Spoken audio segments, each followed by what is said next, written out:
Hi everyone. For many ex-witnesses, the experience of leaving the watchtower, the disillusionment, the betrayal that they feel, sometimes it jeopardizes all faith in their minds. For some, there were faith issues even when they were in the witnesses, but they never felt that they could freely be discussed or examined or investigated. I left the witnesses in the pre-internet days, late in the 1980s.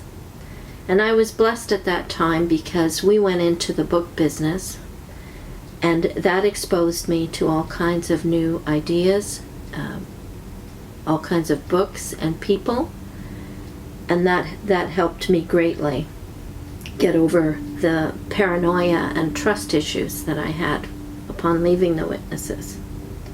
I discovered that there was a freedom in Christian circles to discuss faith issues. For example, this was one of the early books that I read by John Wenham, The Goodness of God. The questions that he has under the title are: is God really good? What about cruelty and suffering and deformed babies and war and famine? And what about hell? So just to tell you a little bit about John Wenham, who he is. John Wenham is an Anglican clergyman, and he has he is the father of Gordon Wenham, which you might know is a famous modern Old Testament scholar. So he has some credentials here. At the back it says John Wenham was vice principal of Tyndale Hall, Bristol, before taking up his present appointment at Warden of Latimer House, Oxford. And this book is the sequel to another book that he wrote called Christ and the Bible. I'm just going to read to you the introduction that he gives, because he's examining this idea of a good God. He says, when we look into the Bible, things seem far from good. The book contains many horrors. There is tyranny, cruelty, mutilation, eyes gouged out, hands lopped off, deceit, licentiousness, war. Not only war, but God sent war. Assyria, one of the cruelest nations of history, is called the rod of God's anger. God is angry and wreaks vengeance. A man here is struck blind, another dumb, another is covered with leprosy, another falls down dead, another dies in agony, another goes mad.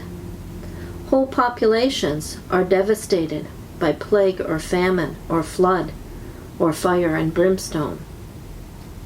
With God's full permission, the devil and a host of other powerful and malevolent spirits stalk the earth, tempting and tormenting men, even to the extent of depriving an innocent man of health and wealth and family. There are cursing psalms. There are terrible pictures of hell in which a man craves water to cool the tip of his tongue, and in which the smoke of torment arises forever from a lake of fire. There is war on earth, and war in heaven, and war in the human heart. Lord Platt, writing to the Times in 1970, is quoted here. He's writing about the New English Bible, and it says, quote, "Perhaps now that it is written in a language all can understand, the Old Testament will be seen for what it is, an obscene chronicle of man's cruelty to man, or worse perhaps his cruelty to woman, and of man's selfishness and cupidity, backed up by his appeal to his God. A horror story if ever there was one. It is to be hoped that it will at last be prescribed as totally inappropriate to the ethical instruction of school children. End of quote. Adding to the problems that he just listed, he further says, further than this, human wickedness does not by any means appear to be the whole cause of human misery. Babies are born deformed, both physically and mentally. They inherit diseases. They inherit tendencies to insanity. Why does he allow apparently purposeless torture to the sick, producing at times not purification, but agonized bitterness? Why does he allow one of his faithful servants to endure torment on the borderline between sanity and insanity? Is this world of preying animals, of parasites, of viruses, of bacteria, the work of a good creator? Is it God's design which allows a quantum of energy from outer space to cause some hideous mutation in an unborn child?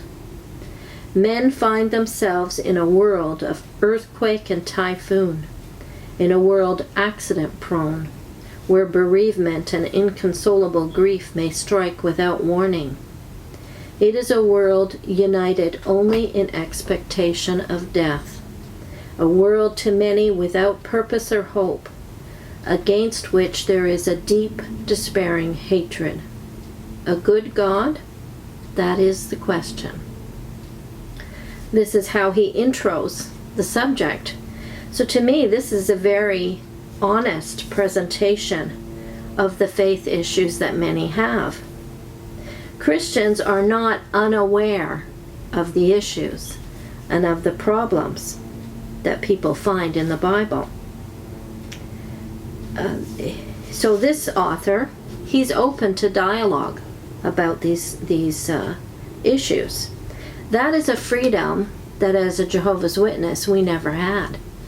We couldn't openly talk about questions or concerns or doubts we might have after baptism, or at least beyond the initial stage of association with the witnesses. So where does that leave someone who's raised a witness? You just don't have that freedom to discuss these things without intimidation or fear. That freedom does exist within Christian circles. This is why I think it's a good thing to leave the witnesses and investigate what Christians have said. The Christians have dozens of books.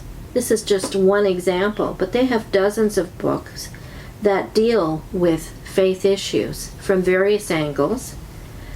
In the Watchtower, you might find a chapter on a given issue, or an article in a Watchtower or Awake, but you don't find dozens of books like you do in Christendom.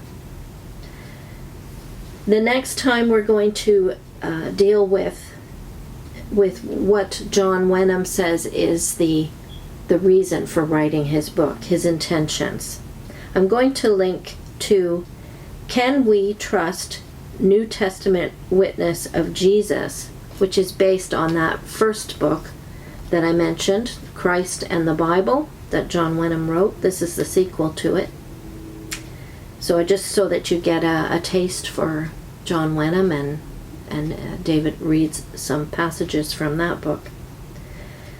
Also, I'm going to link to why won't / can't JWs preach / witness / dialogue like the Apostle Paul. So those are the two links. The next time's the intentions of John Wenham in writing this book.